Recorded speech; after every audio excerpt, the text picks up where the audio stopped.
Welcome back to the People of Penn State podcast. I'm Katie Farnham from the Alumni Association, and today I'm joined by Audrey Subers, a 2023 graduate of the College of Engineering. Audrey's passion for food led her to become an event planner and environmental educator. And what she's doing now is pretty amazing. Audrey, welcome to the podcast. Hello, thanks for having me. So let's start with your Penn State journey. Tell us a little bit about how that started and why you chose to come here. So I really wanted to go to University of Vermont, actually. I love nature, I love being outside, but I went to a Society of Women Engineers sleepover kind of thing. They had us over for 3 days overnight. And when I met the campus and I realized it was surrounded by mountains, I did kind of just have this sense of like, okay, I could really see myself growing here. And on top of that, my twin brother had already decided to go to Penn State, and I have a brother who's a year older that was also going to Penn State. So it definitely made things a lot easier and kind of kismet. And I knew that I was going to study engineering, and Penn State was a really good engineering school, and I was ready to just be an engineering nerd. I didn't know what it looked like. I wasn't sure if I was going to be able to make it through 4 years of engineering because everybody talks about how hard it is, but here we are. You jumped right in. Yeah. Yeah. So tell us a little bit about your experience once you were here, what you were involved in, and specifically your time with the student farm. I know you were heavily involved with that. Yes. So I began at Penn State as a civil engineering major because I read online that it was kind of environmental, but upon going to classes, I realized that I wasn't that aligned with civil engineering. I wasn't that interested in concrete and bridges, and that was reflected by my grades.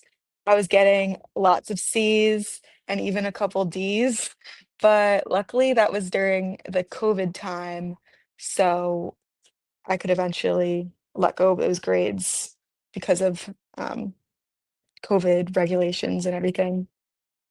But during this time, I was just kind of trying to grow my resume in alignment with my interests. So I was looking for all different types of environmental I was looking for all different types of environmental organizations to become a part of so I could put that on my resume. And I don't remember what the name of the environmental leagues that I joined that then told me, "We don't have room for you in this space, but you should try the student farm club." So I went to my first meeting at the student farm club having no idea anything about farming or agriculture, but I immediately kind of fell in love with the vibes because there was a potluck going on. There was just everybody was so happy. There was a big PowerPoint slide with a bunch of watercolor painted vegetables. It was just so in alignment with me. It felt so lifting to be in the room. And that first day I got to that meeting, I was like, I love this. I am going to be the president of this club. I'm going to commit myself. I don't know what we're going to do here, but I'm in.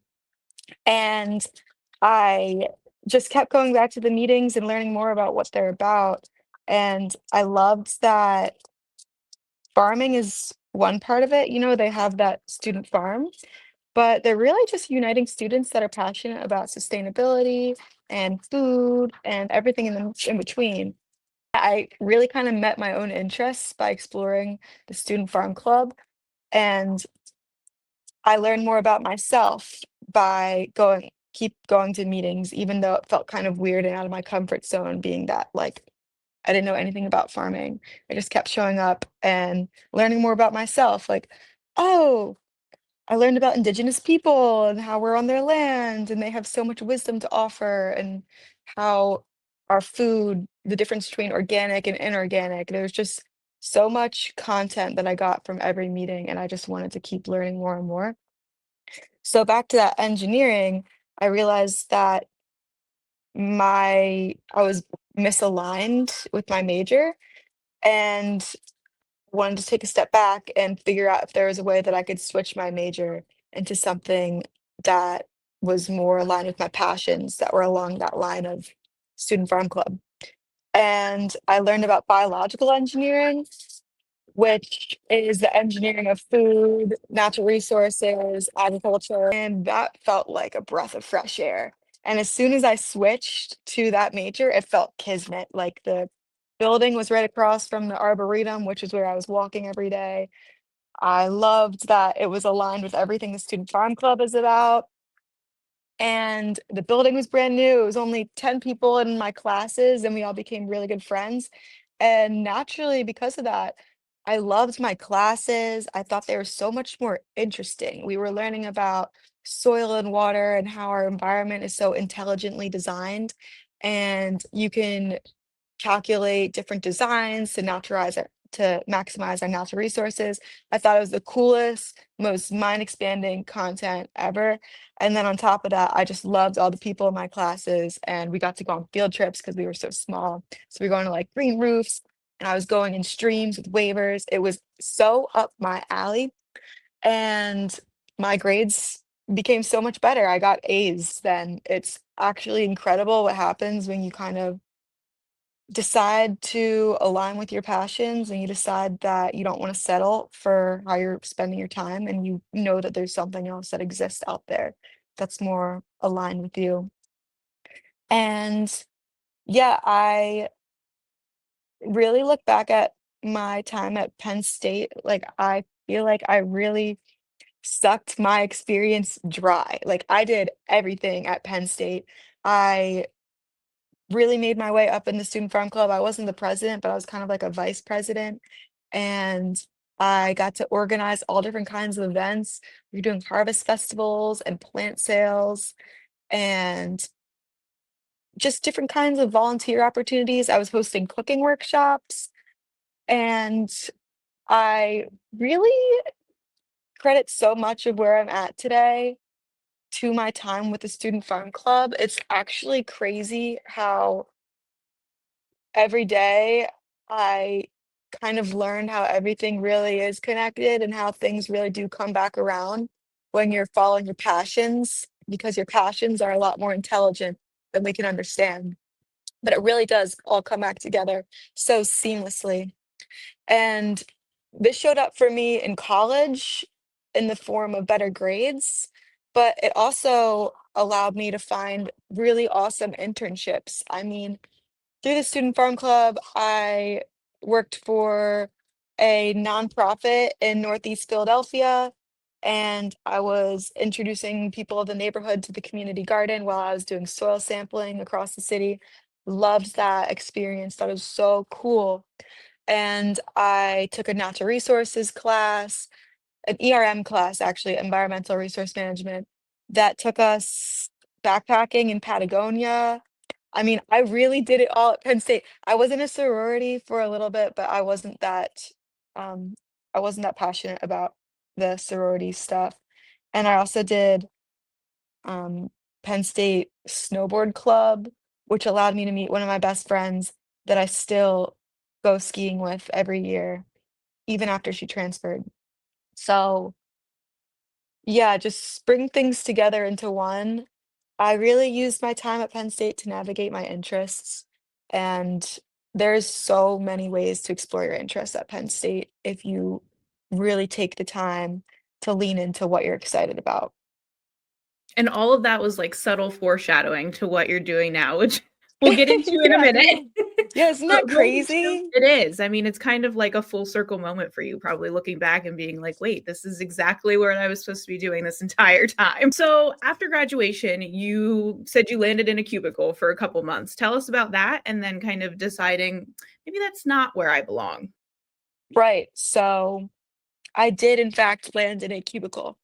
And that was simply because I'm going to these awesome career fairs, and you do have the ability to get whatever job you want when you go to those career fairs if you're taking action in the right steps.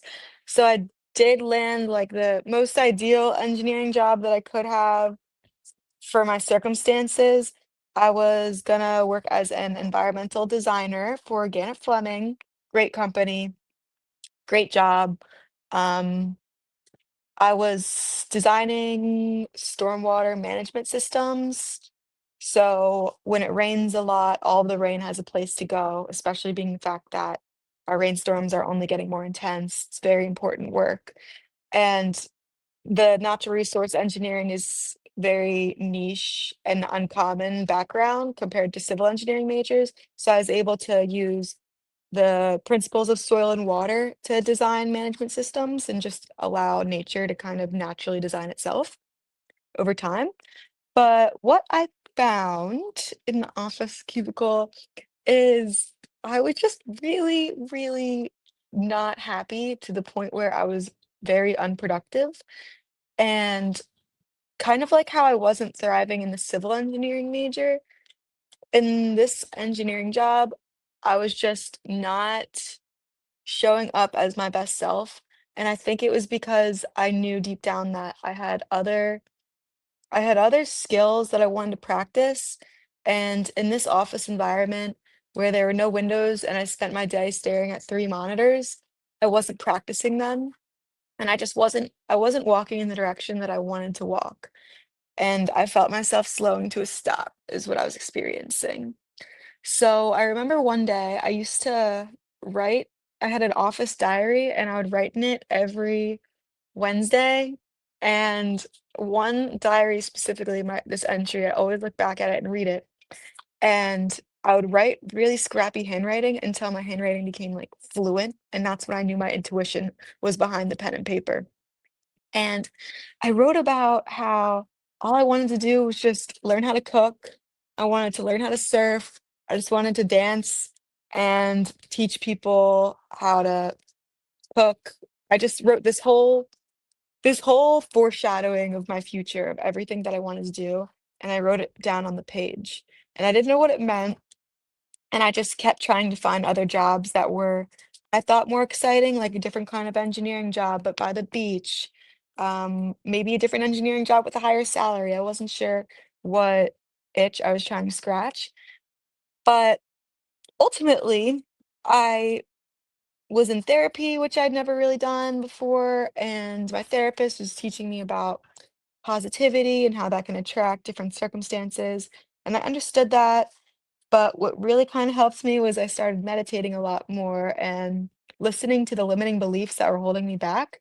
And I remembered this one time that my family had kind of told me that I would never be able to own a restaurant, even though I always wanted to, because it's too hard and you're better off doing something that makes a lot more money, like engineering.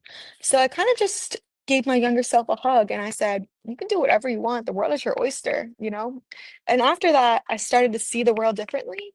And these walks that I was taking every day to clear my mind became, I just saw things differently on my walks. And this one walk that I always took, I realized was through a nature retreat center down the street from my house.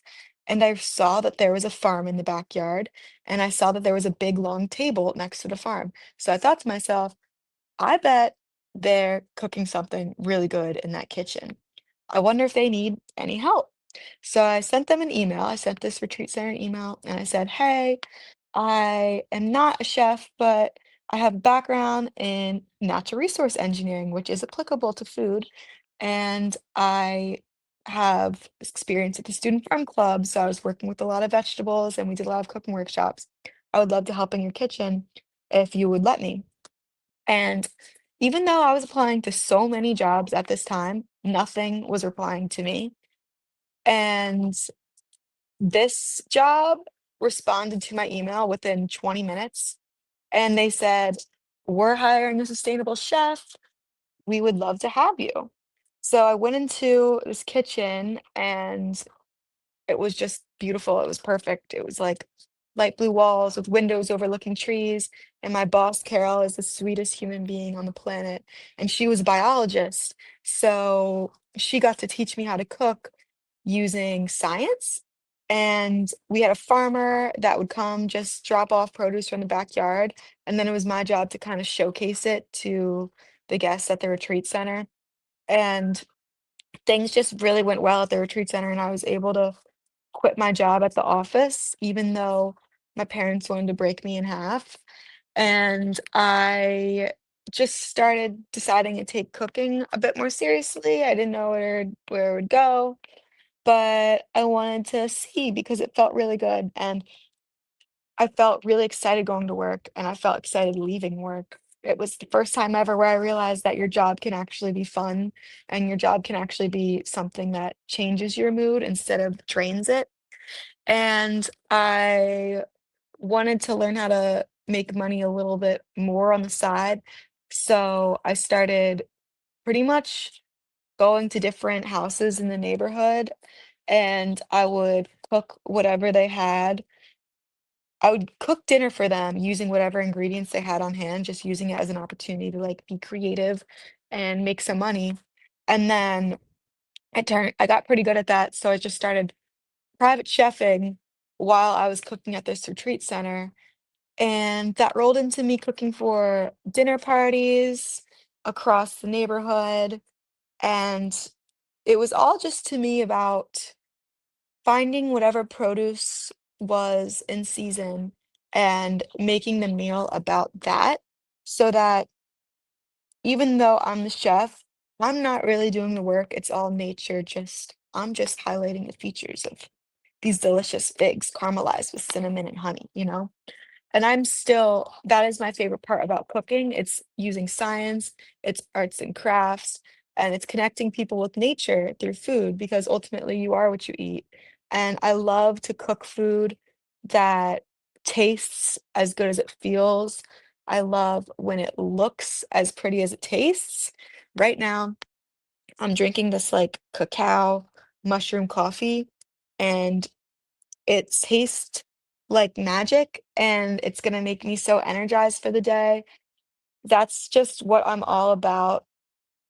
And yeah, I just kind of started my own little business on the side, and you can find my website. It's audreydelight.com. And then in turn, in the kitchen at work, they kind of had me hosting more events. They had me just taking more higher leadership roles. And this past summer, I was the culinary artist for a wedding.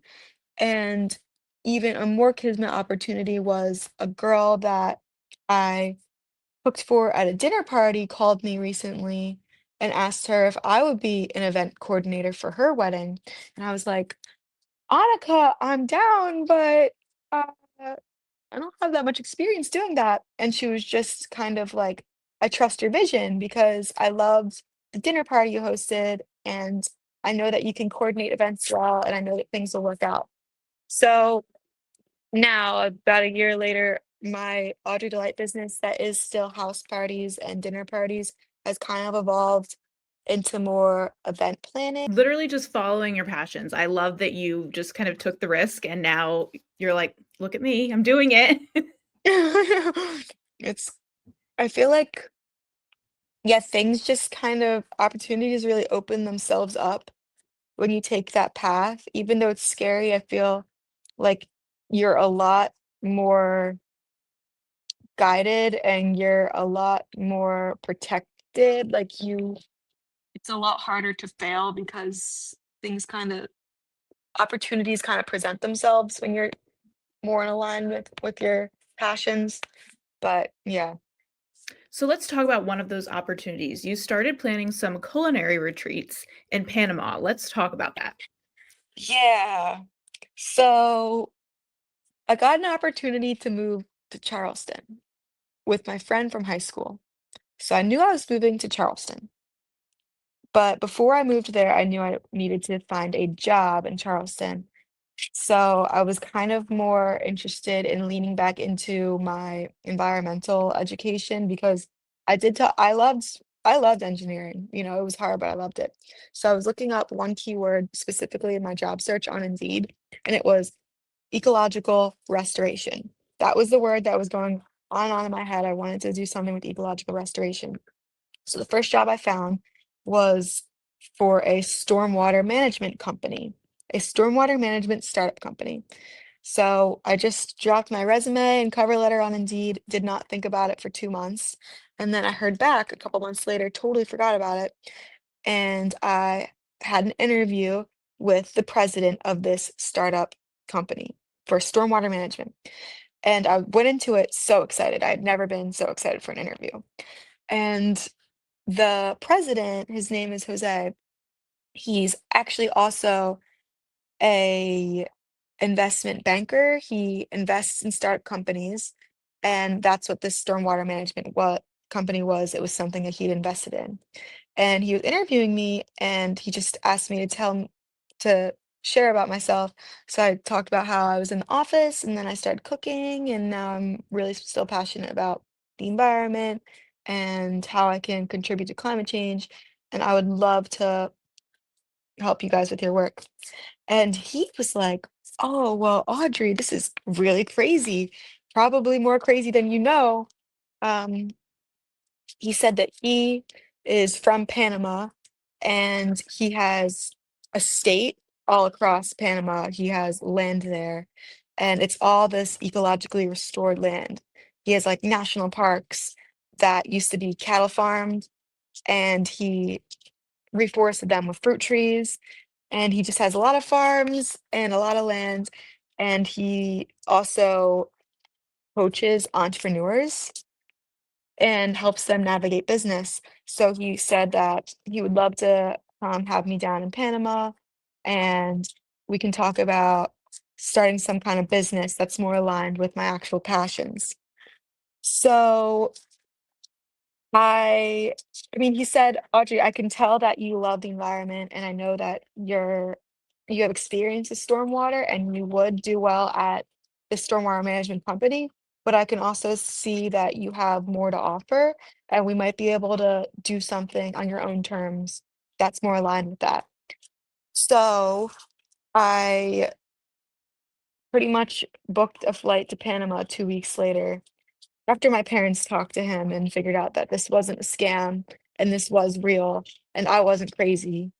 And I went down to Panama, and pretty much I landed in Panama City, and then I took a 6-hour bus from Panama City to the peninsula, the Azuero Peninsula, which is where he's located and he has all this land. And I was staying with a group of boys that were also being mentored by him as well. And what we kind of came up with was just having retreats, and I could be the host for them and provide just a really wonderful, luxurious experience. So I spent the time in Panama kind of just learning about what business really means and what entrepreneurship really means, because these were words that were kind of off-putting to me. I didn't really love the idea of just money, money, money. But the more I learned about it, the more I realized that money is an awesome tool and I would love to collect it to do great work. And I learned about different strategies in business and how to do that. Since then, I've just kind of taken a lot of time to understand what it is I like about cooking and what it is that my heart really wants to do and how I want to use my skills to eventually promote retreats. And what I've learned is that, yeah, like I said before, I love cooking because it's science and it's showcasing the environment and it's connecting people with nature and creativity. And ultimately, that's what I'd like to do. I was going to libraries and picking up books and just seeing where I was interested in, dealing into what was exciting and energizing so I could kind of navigate what I should lean into in this future. And environmental education is just what it comes back to. I'm really inspired by people that pursue careers in this way, and I'm really inspired by people that are uniting others with environmental education because I think it's so cool. And I'm learning that others really don't, and a lot of people really don't care about the environment. And the more I experience these intense rainstorms, the more sense of urgency I feel about the fact that I gotta do something here. Like, I have a voice, I have an educated mind, and I'm an effective communicator, and it might be my job to be someone that does this. I've got to figure out a way to channel that information in a way that other people want to receive it. So I've moved here to Charleston now, and I moved here without a job with the intention of finding one when I got here, knowing that this town experiences a lot of flooding. It's also a huge foodie town. There's a lot of food and bev, farm to table scene. And then on top of that, it's a big entrepreneurship town because they have tourism year round and there's a lot of money here and there's a lot of money to be made. So I knew that coming to Charleston, I would figure something out. You have a lot of plans that you want to kind of put in motion now that you're in Charleston. Tell us about what those are and what that would look like for you. Yeah, so I do want to talk about for a second how like I meditate a lot when I want to figure out what I'm doing. I listen to a lot of binaural beats. I go on walks and I like hypnotize myself and I just try and imagine exactly how I want my life to look. And that is about manifestation, but it's also about unlocking that subconscious mind and putting your brain in alternative states so that your mind feels more comfortable to reveal things about your soul and what you truly want to do. Because as I've talked about so far, I have found that when I'm spending my time in a way to work towards my true passions, naturally opportunities present themselves a lot more effortlessly. So I now am very strategic about that. You know, I learned that that is a real thing in college, but now every day stepping forward as I'm building a career, I take it very seriously. I'm very like, strategic about how I want to spend my energy because that I know it's a lot more important than I know. And I imagine how I want my future to look, and I just see myself being in front of a screen and a whiteboard and providing snacks that are really tasty and healthy and kind of mind expanding and different herbal beverages that have the same kind of effects, and then providing an environmental education. And that's what I really want to do at my retreats as well. I would love to have people come and meet the wilderness and then leave feeling more connected with their own nature. Because ultimately, I just so strongly believe that we are all connected. And just like we're all part of an ecosystem, everybody has their natural gifts, everybody has their true purpose. And when we lean into that, just like I'm saying, how you attract more opportunities, you also help serve the ecosystem better. It's like if every instrument is in tune in a band, the music sounds a lot more beautiful. And I'm very passionate about that idea, and I'm really just looking for ways to communicate that. So I applied to a bunch of jobs on Indeed, just trying to figure out any source of income to allow me to live here. And pretty much on page 45 of Indeed, I was digging.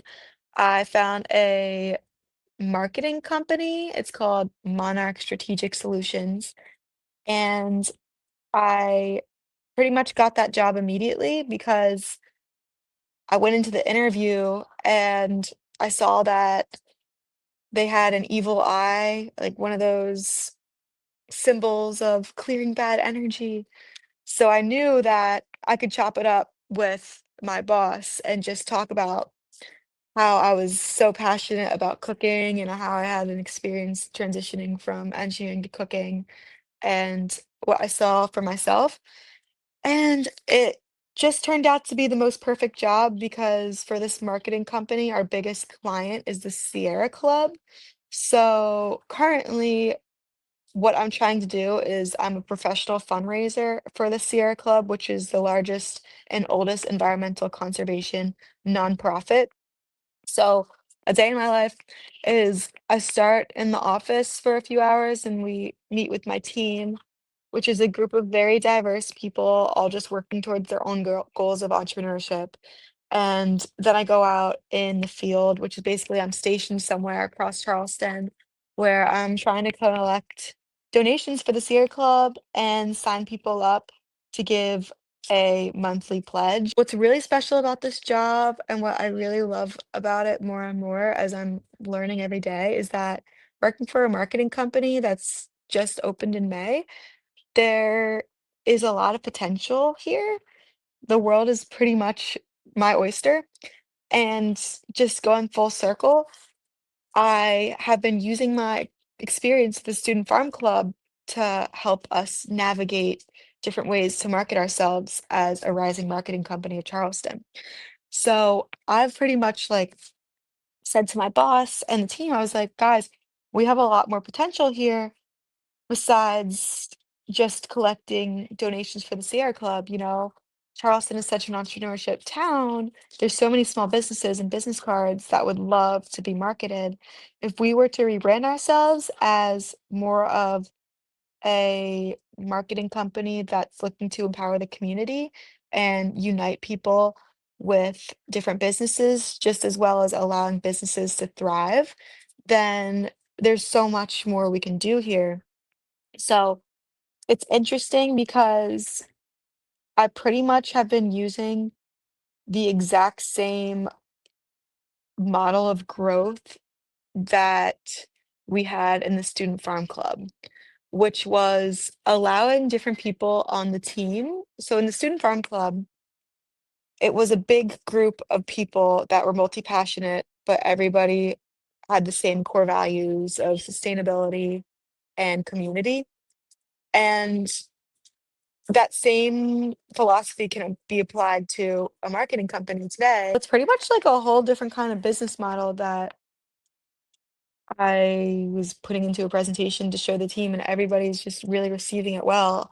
And I just thank the Student Farm Club for that because I know that from my experience in the Student Farm Club, it can be successful. We raised so much money when I was there doing different fundraising with plant sales and harvest festivals. And there's just so much possible when everybody's channeling their gifts. Working for a marketing company that's working on empowering small businesses, I can empower my own small business. And that at the moment is just my Audrey Delight website. I can host house parties and dinner parties. It's going to be more about like aligning with your natural rhythm with food and snacks. I really just feel like this is the perfect place for me to plant my seeds and let them grow. So that is where I'm at today. Well, it sounds like a lot of things are going back to your time at Penn State and with the student farm, which we love to see. But you're a fairly recent grad. It's only been about 2.5 years since you graduated from Penn State, and you've given a lot of great advice as we've talked today. But what advice would you have for current students who are kind of in that trying to figure out what they want to do? What's the next step? Do I have to stay with what I studied at college forever? That sort of mindset.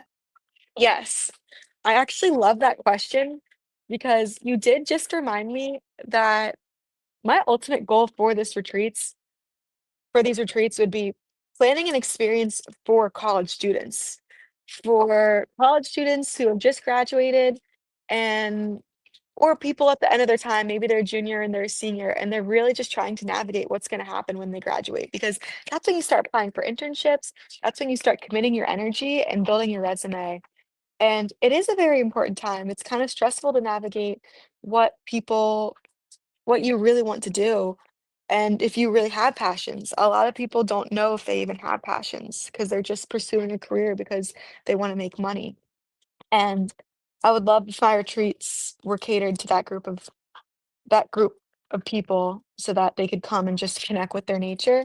I think that my advice for someone in that situation, this is what I did. Whenever I felt super confused about anything, whenever I felt like I was swimming in my thoughts and swimming in my emotions and I couldn't see a way out of them, like hopeless, depressed, anxious.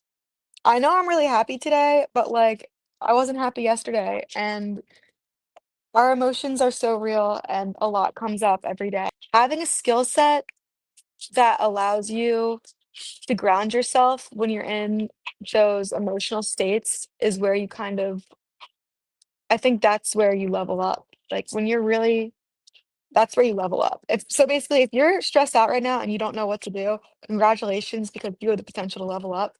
What I recommend is going for a long walk, a very long walk.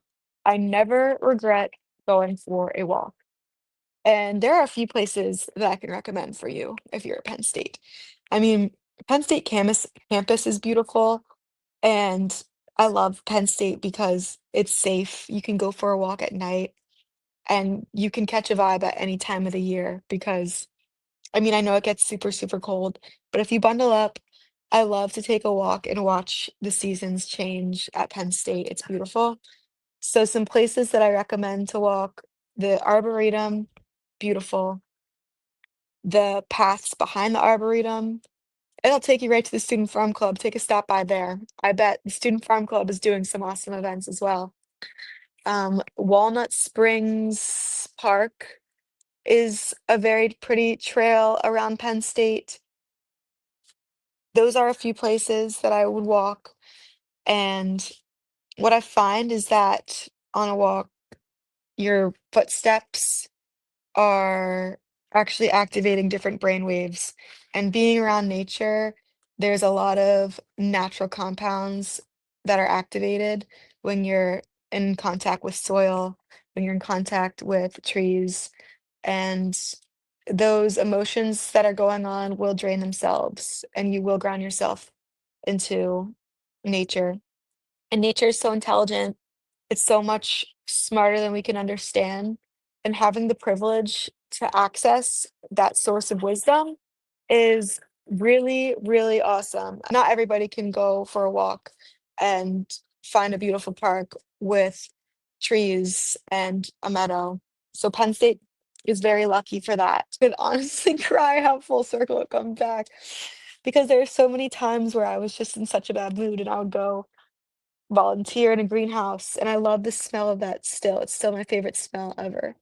And it just felt like working with soil, planting seeds, watching them grow, and then turn into produce that you could craft into something so beautiful and tasty and healthy was just such a wonderful experience. So, yeah, if you're in that situation and you're really trying to navigate what you want to do, I think that it's so important to stop listening to what everybody else is telling you and tune into your own nature because you have a lot more intelligence than you know. You have a lot more wisdom than you know, and you have access to that if you just take the steps towards trying to find that voice. So go for a walk. If you don't feel like going for a walk, look up on Spotify some type of meditation and just turn off your voice in your head and listen to thoughts that are a lot more energizing and uplifting because ultimately that is what we're here to do. We're here to thrive, and a plant can't thrive unless it's being sustainable about its energy. And everything wants to thrive. That's what we're here to do. We're here to thrive and express ourselves. We're here to bloom. There's something to be said about the healing powers of just going for a walk, especially here, and just zoning out for a couple minutes. So that is great advice. And I hope the students who are listening will take that and enjoy the seasons and stay college. We like to wrap things up with a quick little lightning round of some Penn State related questions. So are you ready? Yes. Okay. Your favorite creamery flavor? Death by chocolate, Popular one. for sure. So we talked a little bit about this already, but what was your favorite spot on campus if you could choose one out of all of them? I don't know if I would count this as the campus. Okay, so I have two. The Arboretum, love that. Another one, highly underrated, Abba Java. I didn't even mention that place, but that is a magical place to go get a coffee and a tea. Love that place. Your favorite class and or professor when you were a student? Wow. I do want to have a shout out to Leslie, my student farm club advisor. She is a beautiful person. Um, I think Megan Marshall was my favorite professor. Dr. Marshall, she is also a magical person. I felt like Leslie and Dr. Marshall together. Oh, and Tammy Shannon. I don't know if she still works at Penn State anymore, but she took me to Patagonia. Those three professors were, I felt like at the time, My fairy godmothers. Like they were really, I love them. And I think my favorite class was the capstone class. I loved my capstone project. Yeah, Your favorite local restaurant in State College? American Ale House. It's in Toftres. Mhm. Me and my three brothers, though we were there for 5 years total. My parents, every time they came up, the American Ale House is the only place we ever ate every single time. I would trust that chef with my life. And that's saying a lot coming from you. Like you've seen it all. Yes, So that is still coming for a lot. I still think I would take a plane just to go to that restaurant. that is a rave review, everybody that's listening. I really like it there. And last question, your most treasured piece of Penn State swag? A Penn State swag. Yes. I have this sweatshirt. It's just a blue hoodie and it says Happy Valley on it, like an extra large. So it fits me just perfectly now as this big, massive sweater. And I feel like I'm always wearing it, but the stains always come out. And Brings I you it's right back just the home. best. Yeah, it's just the best. Like throw this on. It's so comfy. I know I'm about to chill when I put on that Happy Valley sweatshirt. I feel that. Well, Audrey, thank you so much for joining us today. This was a great conversation, and we're so excited to see what you have planned next. Thank you, Katie. Thank you, Audrey, for joining us today. And to all of our listeners, don't forget to rate, review, and subscribe so you never miss an episode. Special thanks to our guest relations coordinator, Abrielle Clark, and our graphic designer, Gabrielle Harris, for their work on this episode. If you'd like to read more stories about the amazing work our alumni are doing in the world, check out the Penn Stater magazine. And for more information on the Alumni Association, visit alumni.psu.edu. We are